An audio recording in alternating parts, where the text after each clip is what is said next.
Bismillahirrahmanirrahim. Assalamualaikum warahmatullahi wabarakatuh.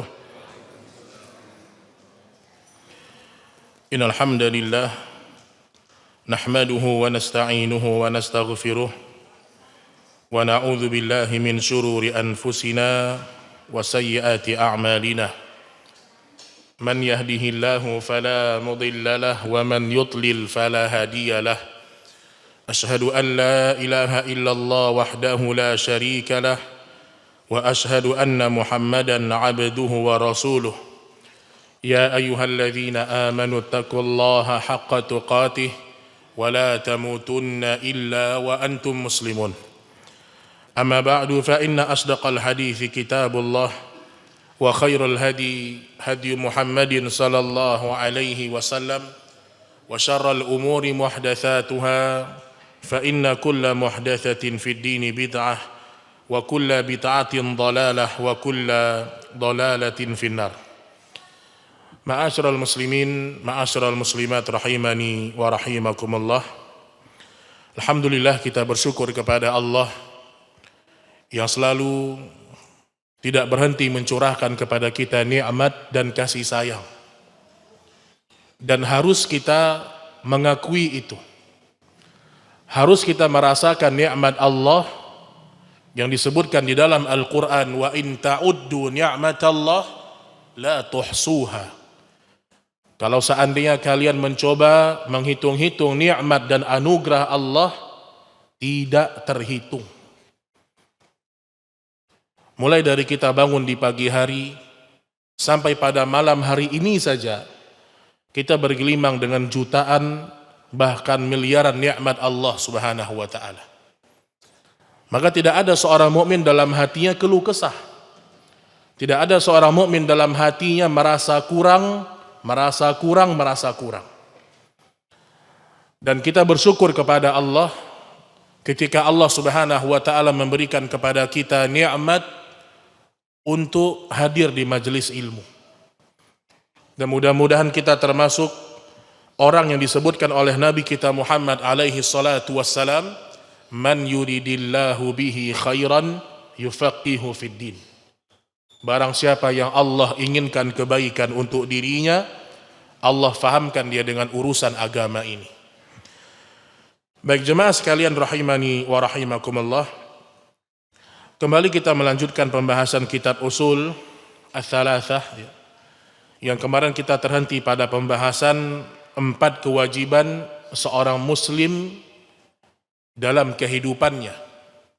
Kita sebutkan bahwasanya yang pertama, seorang muslim harus berilmu tentang agama ini. Setelah dia berilmu, yang kedua, dia wajib mengamalkan ilmunya. Betapa banyak orang yang semangat menuntut ilmu agama, tetapi semangatnya mengamalkan tidak seperti semangat dia menuntut ilmu agama. Sehingga Nabi SAW memberikan peringatan kepada orang-orang yang seperti ini. Al-Qur'anu hujjatun laka aw alaika.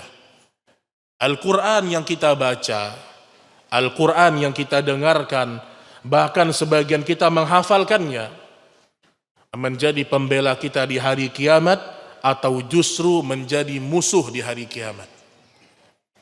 Setelah kita mengamalkan ilmu, kita punya kewajiban yang ketiga, mendakwahkannya. Didakwahkannya namanya ilmu itu. Sebagaimana Allah Subhanahu wa taala berfirman, wa'mur bil ma'ruf wanha 'anil munkar wasbir 'ala ma asabak. Suruhlah manusia melakukan kebaikan-kebaikan. Kita diperintahkan oleh Allah mengajak manusia kepada kebaikan. Apapun kebaikan itu. Dan yang namanya kebaikan, apa yang dikatakan Allah kebaikan. Dan yang namanya keburukan, apa yang dikatakan oleh Allah adalah keburukan. Karena dunia ini dibolak-balik sama orang sekarang.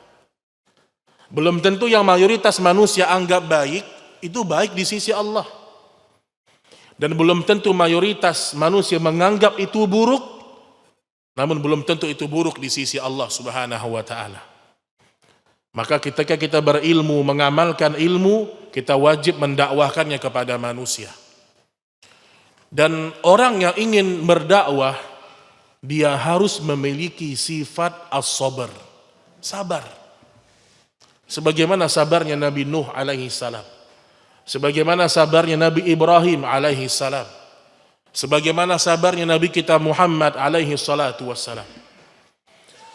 Kemudian jemaah sekalian rahimani wa rahimakumullah, setelah Syekh rahimahullah ta'ala menyebutkan tentang 4 kewajiban seorang muslim, kemudian beliau memasukkan firman Allah subhanahu wa ta'ala di dalam surat Al-Asr ayat 1 sampai 3. Allah subhanahu wa ta'ala berfirman, wal asr, demi, apa arti asr? Demi waktu, demi masa. Kata Syekh Muhammad bin Shalih Al-Utsaimin rahimahullahu ta'ala, kalau Allah bersumpah dengan makhluk, menunjukkan makhluk itu mulia, menunjukkan makhluk itu penting, menunjukkan orang-orang yang mempelajarinya harus memperhatikan ayat itu. Allah bersumpah dengan waktu, jemaah, menunjukkan bahwasanya manusia harus memperhatikan waktu. Dan Ibnu Qayyim mengatakan puncak dari semua kebaikan adalah waktu, dan puncak dari semua keburukan adalah waktu. Makanya Nabi kita Muhammad alaihi salatu wassalam bersabda, la tazulu qadaman 'abdin yaumal qiyamah hatta yus'al an arba'. Besok di akhirat tidak akan bergerak kaki anak Adam di hadapan Allah sampai Allah tanyakan kepadanya 4 perkara. Salah satunya apa? An waqtihi, an umrihi, fima afnah. Tentang waktunya, tentang umurnya, habisnya untuk apa? Umurnya habis untuk apa? Waktu yang Allah kasih sama dia untuk apa? Makanya Bapak Ibu yang dirahmati Allah, orang yang menghargai waktu, itu orang yang mengerti tentang kehidupan akhirat. Dan waktu ini kalau kita sia-siakan, Pak, kita luput dari banyak kebaikan. Kita belum masuk kepada pembahasan setelah kematian ya, karena ternyata kita belum masuk pada bab yang kedua yang harus kita jabarkan kepada antum tentang perkataan Syekh Muhammad Abdul Wahab rahimahullahu ta'ala tentang ayat ini. Waktu ini dijaga. Makanya orang yang selalu menjaga waktu, menghargai waktu, dia orang yang banyak mendapatkan amal soleh dalam hidup dia. Dan orang yang selalu menghargai waktu, menjaga waktunya, Allah akan mudahkan untuknya ketaatan-ketaatan. Sekarang orang waktunya habis, Pak. Waktu kita habis, Pak. Imam Bukhari berapa waktunya, Pak? 24 jam juga. Sama kayak kita. Syekh Albani, Syekh bin Bas, waktunya sama seperti kita. Tetapi mereka orang-orang yang menghargai waktu. Makanya orang-orang yang ingin menjaga waktunya, dia harus perhatikan kesibukannya terhadap ilmu. Allah Subhanahu wa taala berfirman, alladzina yadhkurunallaha qiyaman. Orang-orang yang selalu berzikir kepada Allah dalam kondisi berdiri. Dan zikir yang paling afdal membaca Al-Qur'an. Kata Imam An-Nawawi, afdalu zikir tilawatil Qur'an. Zikir yang paling afdal baca Al-Quran. Dan sangat disayangkan, masih banyak kaum muslimin dalam urusan membaca saja, Pak. Belum, Pak. Jangankan memperbaiki bacaan, untuk urusan rutin membaca saja, belum kaum muslimin. Belum kita katakan target membaca 3 halaman satu hari, 3 halaman hari berikutnya, 3 halaman hari berikutnya. Merutinkan itu saja, sebagian orang masih susah untuk istiqamah. Makanya kita lihat ada santri-santri di sini, kalau dia menghafalkan Al-Quran, mereka menghafalkan Al-Quran, waktu mereka akan manfaat. Maka salah satunya yang harus kita perhatikan waktu.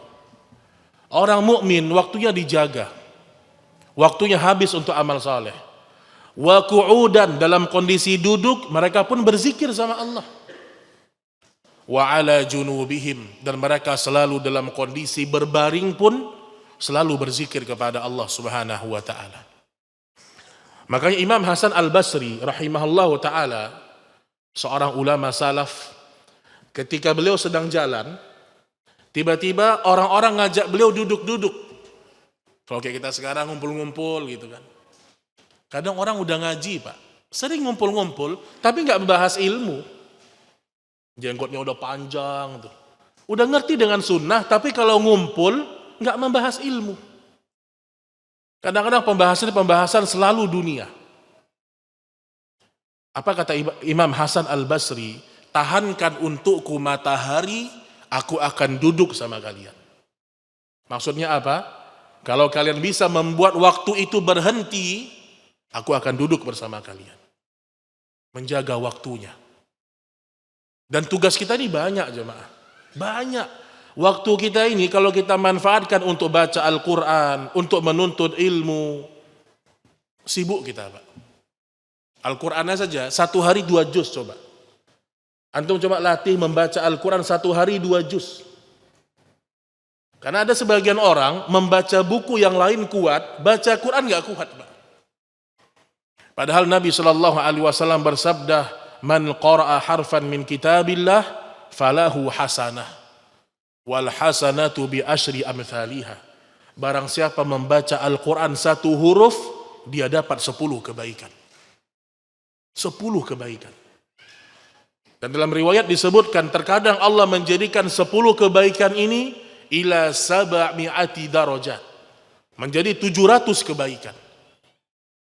Kalau kita baca misalnya Toha, 20 kebaikan Pak. 20 kebaikan. Antum kalau baca 1 halaman berapa kebaikannya? Membaca 1 juz berapa pahala yang kita dapat? Maka perhatikan, ketika Allah bersumpah dengan waktu, berarti Allah menginginkan kita memperhatikan waktu tersebut.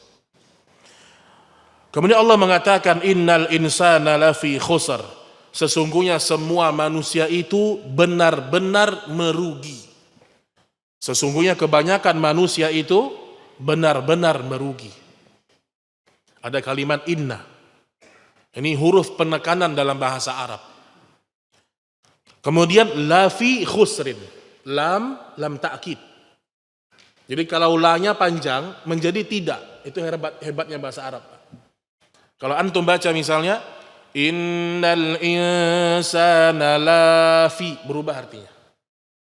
Kalau dibaca lafi, sungguh benar-benar.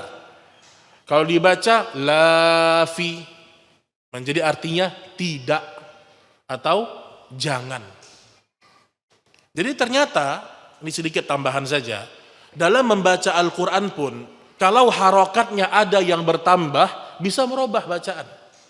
Bisa merubah makna.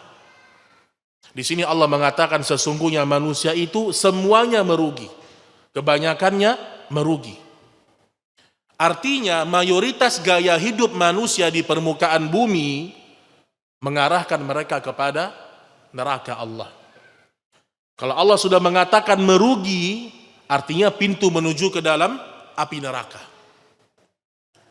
Maka kata Syekh bin Baz rahimahullah, hati-hati kalian pada urusan-urusan yang mayoritas orang mengarah ke situ.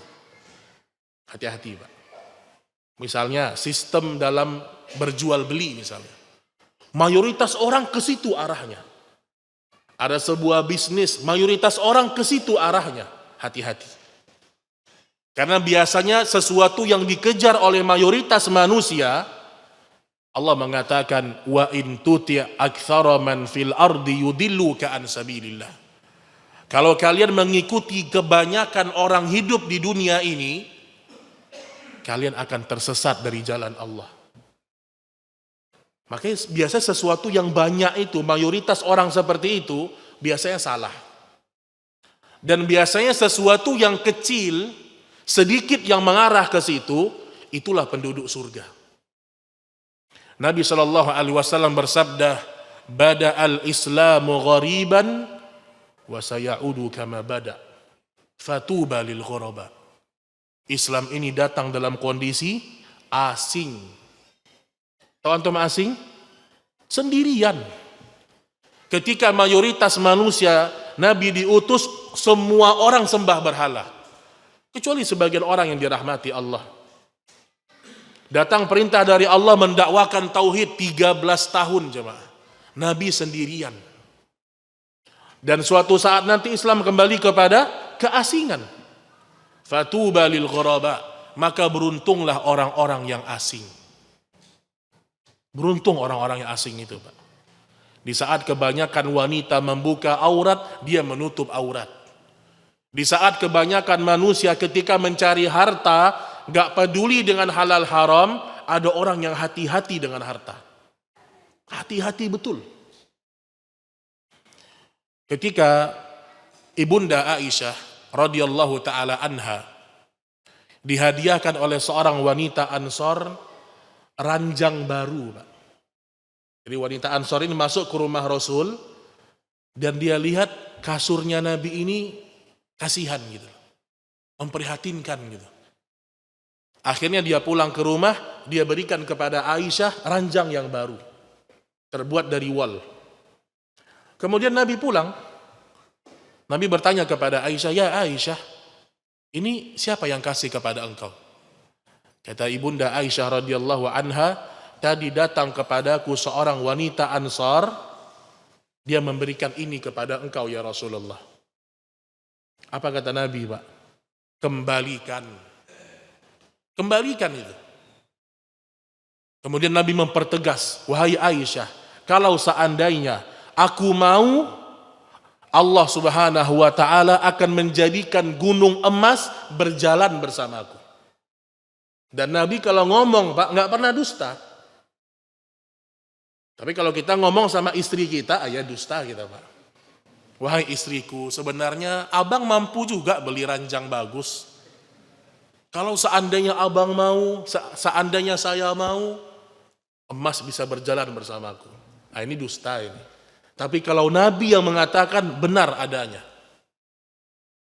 Lihat kehidupan Nabi sederhana. Maka ketika malaikat Jibril alaihi salam menyebutkan kepada Nabi datang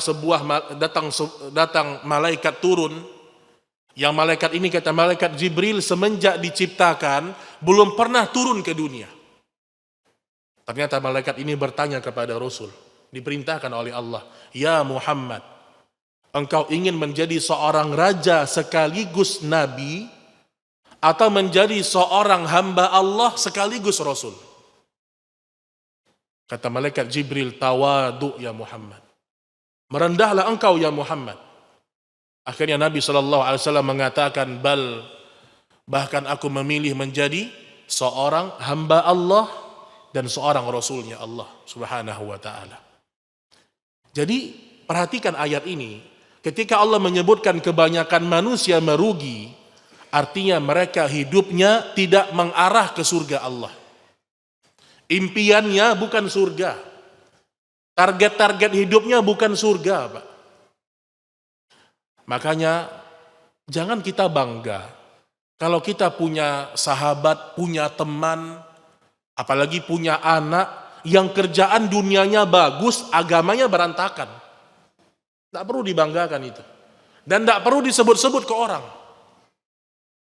Kata Nabi, kata Allah subhanahu wa ta'ala, ya'lamuna zahiran minal hayati dunya wa hum 'anil akhirati hum ghafilun. Kebanyakan orang-orang kafir itu, mereka untuk urusan dunia nomor satu. Urusan dunia, Pak, nak tanggung, Pak. Lembur-lembur sekalian. Sampai muncul kesombongan dalam diri mereka. Oh, kami yang ciptakan ini, kami yang ciptakan itu. Contoh kecil, Pak. Orang kafir mengklaim mereka yang menciptakan 5G atau 5G, Pak. Sinyal. Oh, sinyal kami yang ciptakan. Loh, bukan kalian yang ciptakan. Sinyal itu sudah ada dari dulu. Tapi manusia baru mampu mendapatkannya sekarang. Itu satu contoh kecil manusia sombong.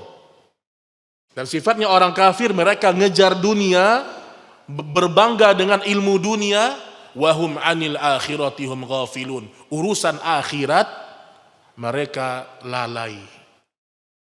Urusan akhirat lalainya luar biasa. Ini ayat yang kedua, jemaah. Setelah Allah menyebutkan mayoritas manusia benar-benar merugi, Allah sebutkan ada orang-orang yang dikecualikan dari kerugian. Allah mengatakan illal ladzina amanu. Di sini poinnya. Kecuali orang-orang yang beriman. Kata Syekh Muhammad bin Shalih Al-Utsaimin, orang tidak mungkin beriman sampai sebelumnya berilmu tentang iman. Imannya harus punya ilmu kita, Pak. Tadi saya kajian di Masjid Dermaga, Masjid Istiqomah, kajian ibu-ibu, dan mayoritasnya saya lihat masih awam, Pak. Dan kasihan jemaah, ada orang-orang sampai usia 60, 70, pembahasan iman gak tuntas, Pak. Datang kepada saya nanya, Ustadz mohon maaf mau nanya.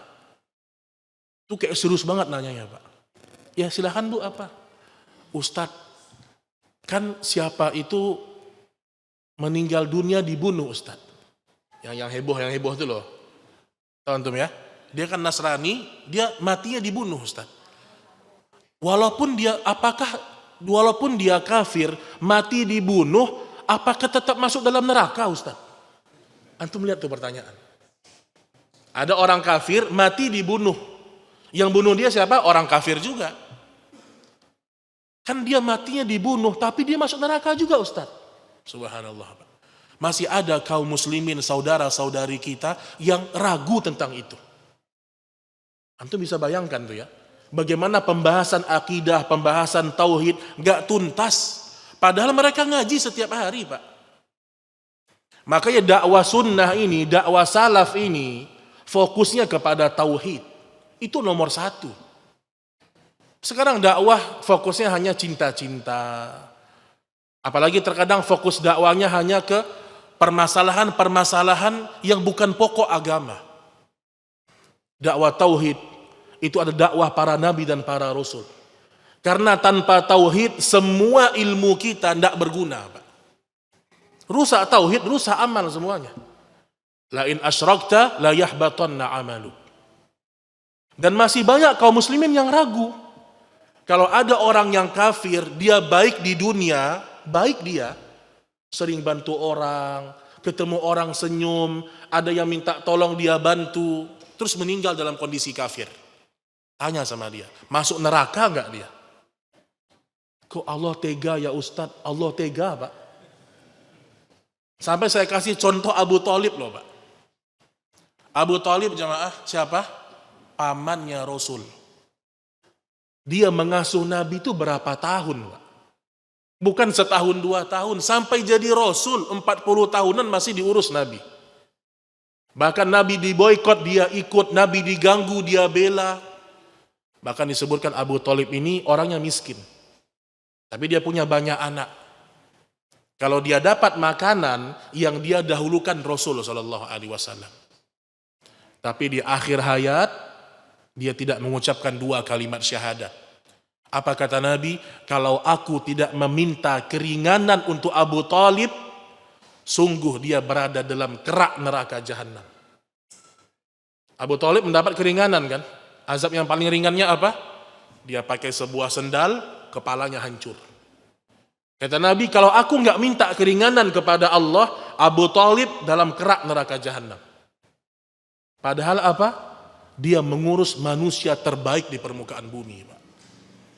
Yang mengurus Nabi Muhammad saja, kalau nggak mengucapkan syahadat, tidak punya iman, tidak berlaku kebaikannya. Makanya ingat ya, mendefinisikan tentang Islam, nggak boleh dikarang-karang, Pak. Banyak orang mendefinisikan tentang Islam dikarang-karang. Inilah pentingnya pembahasan usul salasah. Sekarang coba tanya ke orang-orang awam itu, Pak. Apalagi yang ngajinya salah. Apa itu agama Islam? Jawabannya banyak itu, Pak. Islam agama toleransi, satu. Satu tuh Pak. Niat menyampaikan toleransi apa? Jangan salah-salahkan orang. Padahal Nabi diutus untuk apa? Menyalahkan yang salah, membenarkan yang benar. Itu tujuan diutusnya Rasul. Al-Furqan, pembeda. Tabarakalladzi nazzala al-Furqan ala 'abdihi liyakuna lil 'alamin nadhira. Di antara tujuan diturunkannya Al-Qur'an sebagai Al-Furqan, pembeda. Azan? Belum Pak. Baik jemaah sekalian rahimani wa rahimakumullah. Itu yang pertama adalah iman. Orang yang beriman dikecualikan dari kerugian oleh Allah Subhanahu wa taala. Dan iman ini bertingkat-tingkat. Iman ini bertingkat-tingkat. Makanya orang-orang Badui ketika mereka masuk Islam, mereka mengatakan, "Kami telah beriman ya Allah." Maka Allah mengatakan, "Qulu aslamna." Katakanlah kalian itu masih muslim. Jadi Islam, muslim, mukmin, muhsin. Ini tingkatan seorang hamba di sisi Allah. Siapa seorang muslim yang dia telah mengucapkan 2 kalimat syahadat dan terlihat dari amal zahirnya dia seorang muslim. Dia sholat, dia puasa Ramadan. Adapun mukmin adalah orang yang terlihat di dalam hatinya iman. Rukun iman. Dan yang namanya iman kata para ulama, dia harus diucapkan dengan lisan dan diyakini dengan hati, dengan amal jawarih, dan dia harus mengamalkan dengan anggota badan. Itu namanya iman. Baik jemaah sekalian rahimani wa rahimakumullah. Kemudian setelah orang beriman wa amilus shalihat, yang dikecualikan dari kerugian adalah orang-orang yang beramal saleh. Ingat jemaah, yang namanya amal soleh adalah amal yang telah diajarkan dalam Islam. Itu amal soleh. Kalau ada amalan yang tidak dituntunkan dalam Islam, bukan amal soleh. Bukan amalan soleh. Walaupun terlihat amal itu sepertinya soleh. Makanya Allah melarang kita mencampur adukan antara yang hak dengan yang batil. Ini saya tanya jemaah. Kebenaran kalau ditambah dengan kebatilan hasilnya apa? Kebenaran ditambah dengan kebatilan sama dengan? Ada 2 jawaban kayaknya. Batil Pak. 100% kebatilannya. Kebenaran ditambah dengan kebatilan 100% kebatilannya. Begitulah yang ada pada fitrah manusia. Antum belanja nih, antum makan di sebuah restoran, ternyata dimasukin di situ minyak babi. Antum makan bakso, ada dagingnya halal, ada mie-nya halal, tapi minyaknya minyak babi. Halal nggak Pak? Haram. Dan terkadang orang licik Pak. Di restorannya mungkin nggak ada MUI-nya ya, walaupun itu bukan mutlak ya. Tapi dia bikin restoran ini tanpa babi, tanpa daging babi. Memang daging babi nggak ada, tapi belum tentu nggak ada khomernya. Tapi ingat ya, orang kadang-kadang masak dengan khomer Pak, supaya terlihat lebih nikmat rasanya. Maka hati-hati dalam memilih makanan pun hati-hati. Baik yang namanya amal saleh, dia menjadi sebuah amal saleh kalau terpenuhi 2 syarat. Yang pertama al-ikhlas. Ikhlas ini yang pelajaran seumur hidup jemaah. Al-ikhlas, al-ikhlas. Sampai ketika iblis bersumpah kepada Allah, iblis mengatakan la ughwiyannahum ajma'in illa ibadaka minhumul mukhlasin. Aku akan sesatkan semua anak Adam kecuali orang-orang yang ikhlas. Orang yang ikhlas susah disesatkan oleh iblis. Dan yang kedua, ittiba, mengikuti petunjuk Rasul sallallahu alaihi wasallam. Nah, di sini saya ingin berhenti jemaah sekalian pada poin yang sangat penting. Dalam mengikuti Rasul dan para sahabat, benar-benar harus penuh dengan keyakinan. Makanya Allah Subhanahu wa taala berfirman, "Fa in tanaza'tum fi syai'in farudduhu ila Allahi war Rasul." Kalau terjadi perbedaan pendapat di antara kalian, kembalikan kepada Allah dan Rasulnya. Bukan kepada pendapat fulan, bukan kepada pandangan fulan, bukan kepada fatwa ulama fulan, bukan Pak. Maka ada salah seorang ulama yang mengatakan begini, kalau ada sebuah permasalahan ibadah, terjadi pandangan di antara para ulama, namun ternyata pandangan ulama ini menyelisihi dalil, maka bayangkan Rasul sedang ada di hadapanmu mengatakan, aku bersabda. Itu satu contoh itu Pak. Kita kalau baca hadis Nabi, Rasulullah Shallallahu Alaihi Wasallam bersabda, bayangkan Rasul sedang ngomong di hadapan kita. Dan kalau seandainya kita mengikuti petunjuk Nabi Shallallahu Alaihi Wasallam, kita akan selamat dari amal-amal yang tidak sesuai dengan sunnah Rasul Shallallahu Alaihi Wasallam. Jemaah sekalian rahimani wa rahimakumullah, di masa para sahabat, di masa Abdullah bin Mas'ud, ketika beliau masuk ke dalam sebuah masjid, beliau melihat ada orang-orang yang berzikir dengan kerikil-kerikil kecil. Mereka berkumpul halakoh-halakoh, berzikir dengan kerikil-kerikil kecil. Ada kerikil dilempar, subhanallah. Lempar lagi kerikil, subhanallah. Apa kata Abdullah bin Mas'ud? Belum kering kafannya Rasul Sallallahu Alaihi Wasallam. Maksudnya Nabi baru meninggal dunia, kalian telah melakukan ibadah, zikir yang tidak sesuai dengan tuntunannya Nabi Sallallahu Alaihi Wasallam. Maksudnya apa? Nabi menyuruh kita dengan tangan kanan berzikir. Itu satu contoh dalam masalah zikir. Dan ingat, semua ibadah dalam Islam telah Allah dan Rasulnya sampaikan caranya. Al-yawma akmaltu lakum dinakum wa atmamtu alaikum ni'mati wa raditu lakumul Islam madinah. Agama ini telah sempurna. Allah telah ridho Islam sebagai agama yang benar di sisi Allah. Agama yang diridhoi oleh Allah. Jangan salah terjemahan, Pak. Ada orang sebagian mengatakan Islam ini agama yang paling benar. Ini kalimat kurang tepat ya. Bahkan ini kalimat keliru. Kalau dibilang Islam agama yang paling benar, berarti ada agama yang benar. Makanya bahasa Allah apa? Wa raditu lakumul Islam madinah.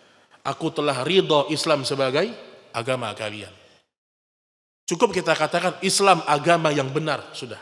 Selainnya salah. Selainnya keliru. Selainnya menyimpang. Dan semua agama para nabi dan para rasul Islam. Dan yang sangat disayangkan, masih ada di kalangan saudara-saudari kita yang mengatakan agama Nabi Isa itu Nasrani. Tapi Nasrani yang benar, Pak. Anda coba tes deh. Nabi Isa itu agamanya apa, Bu? Apa, Pak? Agamanya bingung. Ada yang bilang Nasrani, tapi Nasrani yang benar. Semua agama para nabi dan para rasul Islam. Dan terlalu banyak dalil dalam Al-Quran tentang masalah itu. Allah Subhanahu wa ta'ala berfirman, likulli ummatin ja'alna minkum syir'atan wa minhaja. Setiap umat, setiap rasul yang kami utus di tengah-tengah umat, masing-masing mereka membawa syariatnya masing-masing. Maka ingat jemaah sekalian, yang namanya amal soleh, amal yang sesuai dengan tuntunan Nabi Sallallahu Alaihi Wasallam. Nah, satu contoh, Pak. Apa contoh amal soleh yang disyariatkan untuk kita, tapi untuk umat sebelum kita enggak disyariatkan? Apa kira-kira coba? Sholat, umat dulu sholat, Pak. Istri dari Pak. Yang lain ada lagi yang lebih bagus. Contohnya dari Syekh Muhammad Shallallahu Alaihi Wasallam. Benar, kalau istri dari 4 betul. Tapi satu contoh ibadah mahdoh ya, tayammum. Tayammum. Ju'ilat ardu masjidan. Telah dijadikan untukku semua permukaan bumi sebagai masjid wa tuhura, dan tanahnya suci. Hanya umat Nabi Muhammad yang menjadikan tanah sebagai suci. Termasuk ghanimah misalnya. Apa itu ghanimah? Masih banyak yang menerjemahkan harta rampasan perang. Merampas, Pak. Hah? Islam ini nggak pernah merampas-rampas, Pak. Jadi apa yang bagus kalimatnya apa? Ghanimah, harta hasil perang. Itu lebih bagus. Itu lebih cocok. Kalau dibilang harta rampasan perang, merampas ini kayak kurang bagus. Makanya sebagian penerjemah memasukkan harta hasil perang. Itu lebih cocok kepada terjemahan yang paling benar insyaallah taala. Walaupun mayoritas banyak yang menerjemahkan harta rampasan perang. Azan? Taib. Sudah masuk? Taib, kita azan insyaallah kita lanjutkan setelah salat Isya insyaallah taala. Wa sallallahu ala nabiyyina Muhammad wa akhiru da'wana alhamdulillahi rabbil alamin. Subhanakallahumma wa bihamdik asyhadu an la ilaha illa anta astaghfiruka wa atubu ilaik. Wassalamu alaikum warahmatullahi wabarakatuh. Assalamualaikum warahmatullahi wabarakatuh. Alhamdulillah wassalatu wassalamu ala Rasulillah wa ala alihi wa sahbihi wa mawalah. Wala haula wala quwata illa billah. Kaum muslimin dan muslimat rahimani wa rahimakumullah. Kita lanjutkan sedikit perkataan Al-Imam Syekh Muhammad bin Abdul Wahhab rahimahullahu taala yang juga disebutkan oleh Al-Imam Asy-Syafi'i rahimahullahu taala, wa qala Asy-Syafi'i law ma anzalallah hujjatan ala khalqihi illa hadhihi surah lakafathum. Kata Imam Syafi'i rahimahullahu taala, seandainya Allah tidak menurunkan kepada manusia kecuali hadhihi surah, kecuali surat Al-Asr tadi, wal 'asr sampai akhir ayat, lakafathum, maka sungguh cukup itu bagi manusia. Artinya apa? Kalau seandainya Allah tidak menurunkan Al-Quran, surat-surat di dalam Al-Quran, kecuali surat Al-Asr saja, maka itu sudah cukup hujjah bagi manusia untuk mereka patuh dan taat kepada Allah Subhanahu wa taala. Satu surat Al-Asr. Dan Al-Imam Asy-Syafi'i ketika mengatakan kalimat ini bukan tanpa ilmu, jemaah. Setelah beliau mempelajari Al-Quran dan Sunnah, sampailah beliau pada sebuah kesimpulan, kalau seandainya Allah tidak menurunkan kecuali surat Al-Asr, maka itu sudah cukup bagi manusia. Sudah cukup bagi mereka. Juga disebutkan oleh Abu Madinah Ad-Darimi, kana rajulani min ashabi Muhammadin sallallahu alaihi wasallam idzal taqaya. Dahulu jika dua orang sahabat Nabi Muhammad sallallahu alaihi wasallam saling bertemu, thumma arada an yaftariqa, kemudian mereka hendak berpisah, qara'a ahaduhuma wal 'asr innal insana lafi khusr hatta yakhtimaha thumma yusallim kulla wahidin minhuma ala sahibih. Dulu orang-orang di masa Nabi sallallahu alaihi wasallam kalau mereka saling bertemu kemudian hendak berpisah, maka salah satu dari kedua membaca surat Al-Asr hingga akhir surat. Kemudian salah satu dari keduanya saling mengucapkan salam kepada yang lainnya. Ini diantara kebiasaan sebagian para sahabat. Namun ini dibaca memang saat bertemu kemudian berpisah. Karena ada sebagian lembaga-lembaga pendidikan, mereka melazimi ini setiap selesai pelajaran. Sebagian tempat-tempat lembaga pendidikan Islam, setelah selesai mereka mengajar, mereka baca surat Al-Asr. Ini tidak ada tuntunan dari Nabi Shallallahu Alaihi Wasallam. Jadi hadis yang khusus, maka tegas nasnya, maka kita lakukan. Namun kalau hadisnya umum, tidak bisa kita khususkan pada satu ibadah saja. Baik, kaum muslimin dan muslimat rahimani wa rahimakumullah. Dari pembahasan kita pada malam hari ini, kita terhenti pada firman Allah surat Al-Asr, maka jelaslah bagi kita bahwasanya Allah telah menjelaskan umumnya manusia itu kehidupannya merugi. Maka jangan menjadi orang yang mayoritas mengikuti gaya kehidupan manusia. Hiduplah dengan kondisi yang asing seasing-asingnya. Artinya semakin kita mengamalkan ilmu, semakin kita berpegang teguh kepada sunnah, kita akan semakin asing, Pak. Ditanyakan kepada salah seorang ulama salaf, "Wahai imam kami, kalau seandainya kami sudah mengamalkan sunnah, kami hidup di atas agama Allah, namun terasa hidup kami tidak asing. Kami nyaman-nyaman aja." Apa kata jawaban ulama salaf ini? "Aku khawatir kamu tidak mengamalkan sunnah sesungguhnya." Artinya kalau kita mengamalkan sunnah, benar-benar kita hidup di atas agama, kita akan merasakan seperti yang Nabi katakan. Orang yang hidup di akhir zaman berpegang kepada agama seperti memegang bara api. Kalau sudah terasa begitu kita hidup, Pak, insya Allah kita sudah orang yang menghidupkan sunnah Nabi SAW.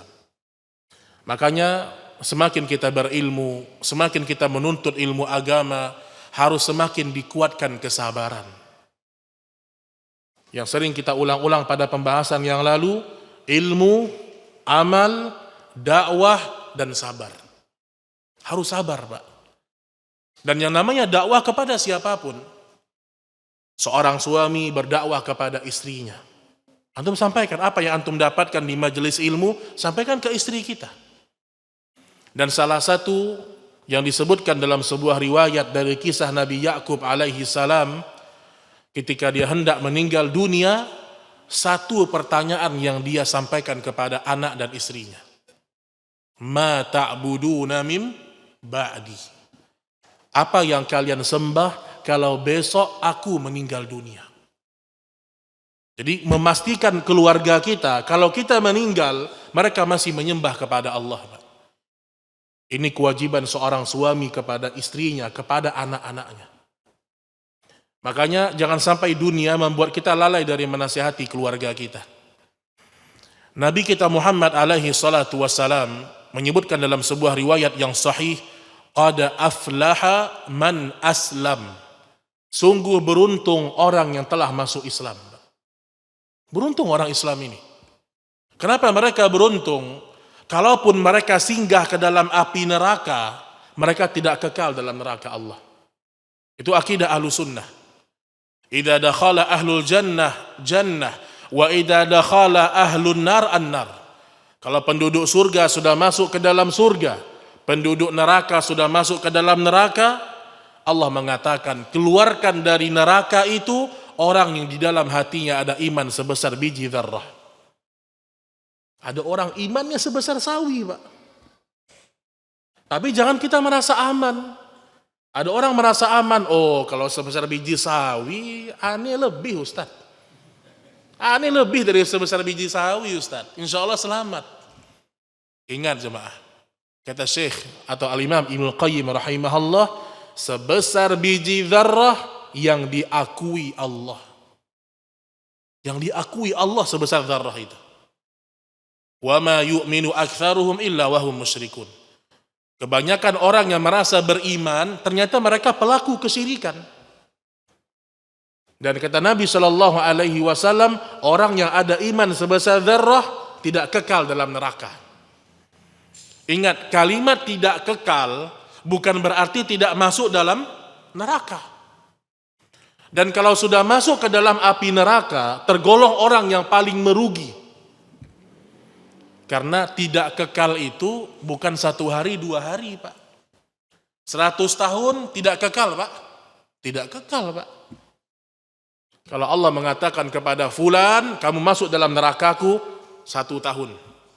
100 tahun, belum kekal itu. 100 juta tahun, belum kekal. Jadi jangan menganggap enteng kalimat tidak kekal. Memang seorang muslim tidak kekal dalam api neraka, tapi boleh jadi dalam api neraka dia jutaan tahun. Itu perlu diingat ya. Makanya Nabi ketika menyampaikan hadis tentang masalah keutamaan orang yang bertauhid kepada Muadz bin Jabal, ketika Nabi mengatakan di antara hak seorang hamba kepada Allah, Allah tidak akan menyiksanya kalau dalam di hatinya ada iman. Kemudian kata Muadz bin Jabal, afala ubasyirun nas, boleh enggak aku sampaikan sama manusia ya Rasulullah? Arti kalau sudah punya iman, selamat gitu. Kata Nabi, la tubasyirhum fayattakilu, jangan sampaikan kepada manusia, nanti mereka tidak mau beramal. Kayak ucapan tadi, yang penting muslim, ujung-ujungnya masuk surga. Ini jemaah sekalian. Maka selalu renungi diri kita, kehidupan kita sebentar. Maka jangan pernah menganggap musibah dunia itu besar. Itu perlu diingat ya. Apapun musibah dunia ini, semuanya kecil Pak. Kalau akhirat itu besar di hati kita. Makanya Nabi SAW berdoa, Allahumma la taj'al musibati fi dini. Ya Allah, jangan jadikan yang namanya musibah itu menimpa agamaku. Kalau musibah menimpa rumahku, menimpa anak-anak yang meninggal dunia, pasangan hidup yang bercerai, penyakit di usia tua, musibah. Tapi bukan musibah yang besar itu. Itu kalau kita mengerti dengan keistimewaan akhirat. Maka tanamkan kepada diri kita, keluarga kita, tujuan hidup adalah surga.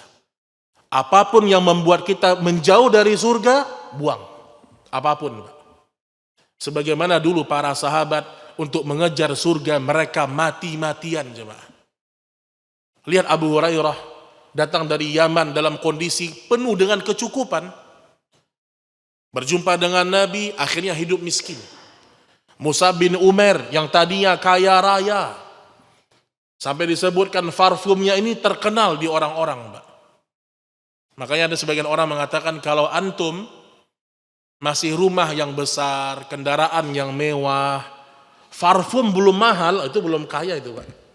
Parfumnya mahal baru kaya itu. Parfum harga berapa ratus juta itu baru orang kaya itu. Mus'ab bin Umair sampai pada jenjang itulah. Terkenal kaya raya. Bersih kulitnya. Namun di akhir kehidupannya, Mus'ab hidupnya serba kesusahan. Sampai disebutkan kulitnya ini sampai bersisik jemaah, kasar.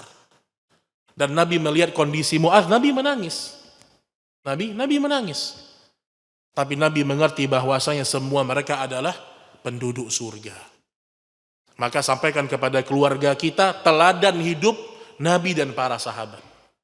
Kalau ingin memotivasi hidup, kenalkan mereka dengan para sahabat Rasul. Buang di hati kita kecintaan kepada ahli-ahli dunia. Buang jauh-jauh, Pak.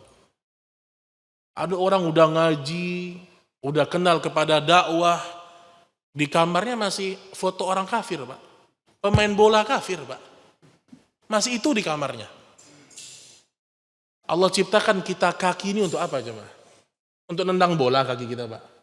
Kaki ini Allah kasih untuk melangkah ke masjid, untuk menuntut ilmu. Itu kaki kita diberikan oleh Allah. Makanya ketika Allah Subhanahu wa taala berfirman, "Walaqad dzara'na li jahannama katsiran minal jinni wal ins."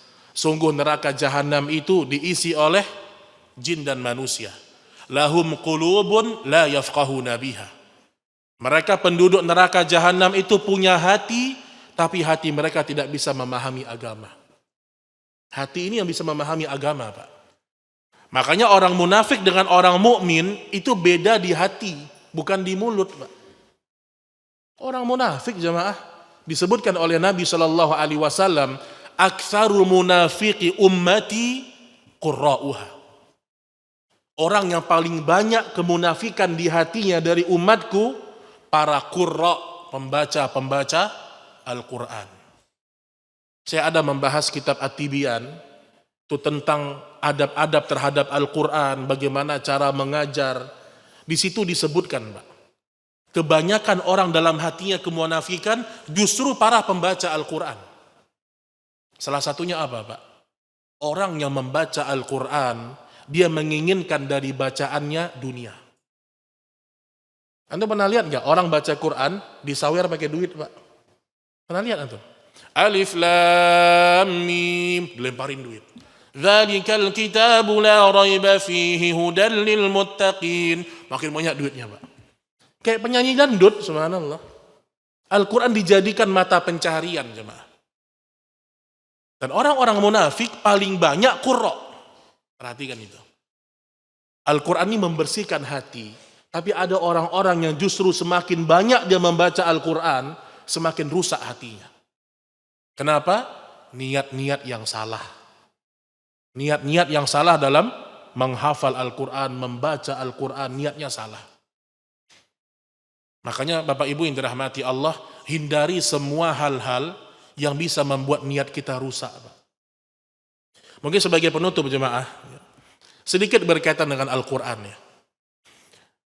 Salah satu yang bisa meluruskan niat adalah ketika membaca Al-Quran tidak terlalu banyak berirama.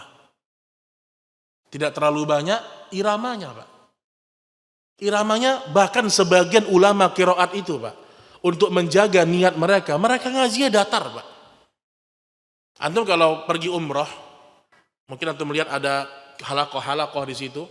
Rata-rata pembesar qiraat itu ngajinya justru nggak banyak iramanya. Sekarang antum lihat di YouTube. Saya pernah lihat di YouTube itu, tadinya masjid ini suci, tadinya masjid ini sepi, tiba-tiba membludak karena saya azan. Masya Allah, Pak. Pernah lihat nggak antum tuh? Tadinya masjid ini sepi karena suara indah saya. Masya Allah. Dan ingat jamaah, Al-Quran itu bukan seperti lagu. Dia bukan seperti nyanyian. Al-Quran itu maknanya yang kita lihat. Maka tidak benar kalau ada orang belajar Al-Quran, dia belajar malah irama-irama. Ini ada pembahasan khusus sebenarnya. Tapi saya sampaikan, karena sudah terlalu banyak orang yang menjadikan Al-Quran seperti nyanyian. Ada irama nahawan, ada irama ros, irama bayati. Yang lebih hebat lagi, Pak, mereka mengatakan Nabi Muhammad kalau membaca Al-Quran pakai irama Hijaz. Dari mana mereka dapat itu? Irama nahawan, bayati, ros, itu semua dari lagu-lagu, jemaah. Itu semua dari lagu-lagu. Makanya pelajarilah Al-Quran, pelajarilah ibadah itu memang dari asas yang benar. Perbaiki tajwidnya, perbaiki makharijul hurufnya, dan setiap ibadah yang kita lakukan kepada Allah harus niatnya ikhlas karena Allah Subhanahu wa taala. Wallahu taala a'lam bissawab wa sallallahu ala nabiyyina Muhammad. Mungkin sebelum kita tutup, kalau ada pertanyaan dipersilahkan jemaah sekalian. Tafadhol.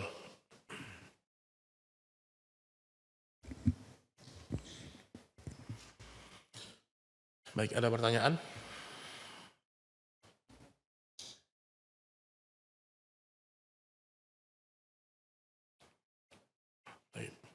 Baik, mungkin cukup insyaallah taala, dan mudah-mudahan Allah Subhanahu wa taala merahmati kita semuanya.